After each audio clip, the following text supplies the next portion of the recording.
Imagine viver preso dentro da própria cabeça. Tudo que você faz parece errado.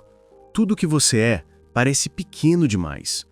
Você tem sonhos, vontades, ambições, mas nada nunca parece suficiente. Nem para você, nem para os outros. Cada tentativa de ser melhor vira apenas mais uma prova do seu fracasso. E quando esse outro que te cobra é o seu próprio pai, a figura de autoridade mais imponente e definitiva da sua vida, o peso se torna insuportável. A vida vira uma eterna tentativa de agradar, de ser aceito, de provar o próprio valor, sem jamais conseguir. Essa sensação de aprisionamento não é só sua. Franz Kafka viveu exatamente assim. Nascido em 1883, em Praga, Kafka cresceu em meio a uma família judaica de classe média, mas sob o sombra de um pai autoritário. Hermann Kafka era um homem de temperamento duro, comerciante, acostumado a impor respeito pelo medo. Ele era o tipo de figura que dominava o ambiente, com a voz, com o corpo, com a presença. E Franz, pequeno, tímido, introspectivo, sentia-se constantemente esmagado diante dele. A relação entre os dois era um campo de batalha silencioso. O pai via o filho como fraco. O filho via o pai como um gigante impossível de enfrentar. Kafka nunca teve coragem de se rebelar abertamente, mas dentro dele crescia um sentimento de inadequação que o acompanharia por toda a vida. Ele via a escrita como um refúgio, um abrigo contra a ansiedade e a culpa, quase uma forma de oração. E com o passar dos anos, começou a sonhar em viver daquilo.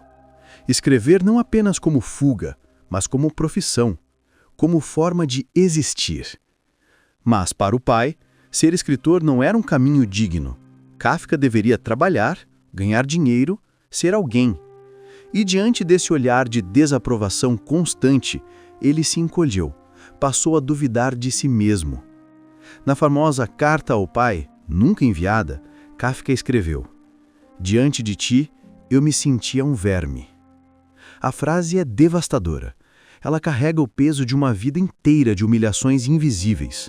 O pai, para ele, era o símbolo máximo da dominação, força bruta, cobrança e culpa. Kafka cresceu acreditando que nunca seria bom o bastante, nem como filho, nem como homem, nem como escritor. E essa sensação de impotência, de viver sempre sob julgamento, tornou-se o centro de sua obra. Em O Processo, Joseph K. é acusado de um crime que não entende, por um tribunal que nunca se explica. Em A Metamorfose, Gregor Samsa, o filho que trabalha para sustentar a família, acorda um dia transformado em um inseto monstruoso e é rejeitado por todos. Esses personagens vivem presos em labirintos absurdos, cheios de regras que ninguém compreende, buscando desesperadamente aprovação e sentido em um mundo que só devolve silêncio. Mas o verdadeiro labirinto de Kafka não está no mundo. Está dentro da mente. É o labirinto da culpa, da autocobrança, da vergonha.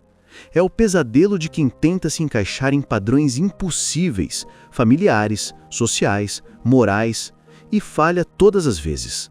A literatura de Kafka é o espelho distorcido da sua vida. Cada personagem, uma variação de si mesmo. Cada situação absurda, uma metáfora para sentimento de viver em desvantagem permanente. Apesar disso, Kafka encontrou um modo de resistir. Sua rebelião não veio em forma de confronto, mas de criação. Ele não gritou, ele escreveu. A escrita foi o seu grito silencioso, o único espaço onde podia existir plenamente.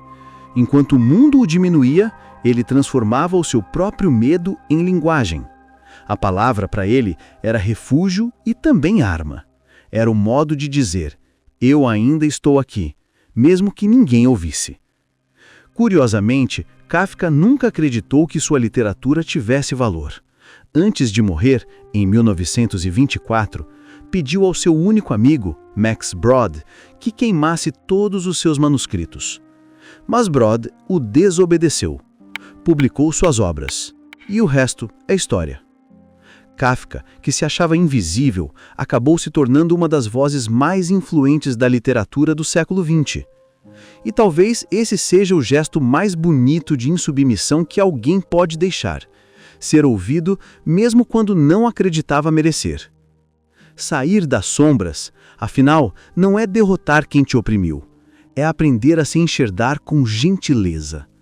É entender que existe o valor em ser quem você é, mesmo que ninguém mais reconheça.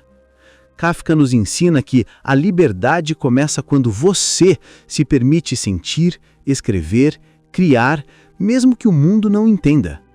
Transformar dor em linguagem é uma forma de cura. É dizer: eu me recuso a desaparecer.